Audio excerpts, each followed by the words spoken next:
How does society train men to suppress their emotions? It starts in boyhood. From the moment a boy is born, he is judged differently than if he were a girl. If a girl cries, she is seen as being in pain and needs comforting. If a boy cries, he is seen as weak and needs to be toughened up. Society has a very low tolerance for a boy or man who cries. The media also portrays women as being too emotional. But here's the thing, feeling something doesn't make you weak.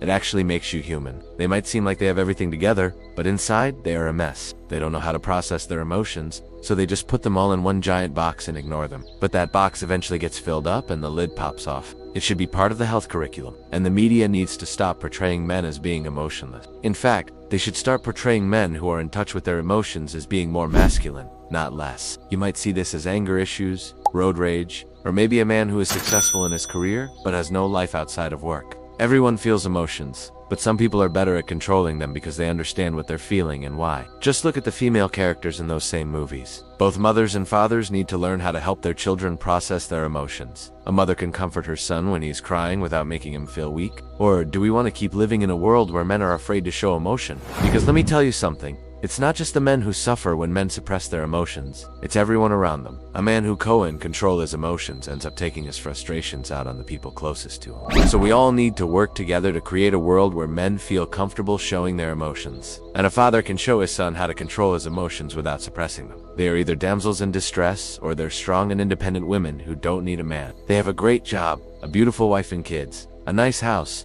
but behind closed doors, they are angry and depressed. How many men do you know who take their own lives? It's more common than you think, and most of them leave behind a note saying they were depressed. There are very few female characters who are portrayed as being both strong and feminine. They will call him names like crybaby or sissy, and sometimes other boys will make fun of him and even hit him if he shows any emotion. As a result, most boys learn to hide their emotions at an early age so they can fit in, be accepted by their peers, and have a male role model. It's crucial for a boy to have a father who embodies these qualities. Boys are told to just stop feeling what they are feeling and act like a man. This is wrong and it's dangerous because it teaches boys that vulnerability equals weakness. But unfortunately, many fathers are absent or emotionally distant themselves because of how they were raised, so they don't know how to be good role models. To make matters worse, most schools don't teach boys how to control or process their emotions. Instead, they focus on teaching girls. And here's where the media plays a huge role. It reinforces this idea by only portraying men as masculine if they are unemotional or even violent. Think about the popular men's movies that get made. They always portray men as being strong and unemotional.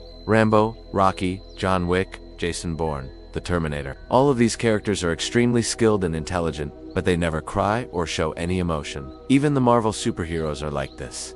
They don't cry or show any emotion. They just do what they have to do and save the day. If you grew up watching these movies, you probably got the message that men aren't supposed to feel things because it makes them weak. This constant exposure to media makes boys think that showing emotions makes them weak. So they grow up believing that they shouldn't feel anything. The problem with boys who grow up learning to suppress their emotions is that they end up becoming men who QE and control their emotions. How many men do you know who check all the boxers? So what's the solution? How do we break this cycle? It starts with parents. Schools also need to start teaching boys how to control their emotions. This is the only way to break this destructive cycle. But the question is, are we willing to do it?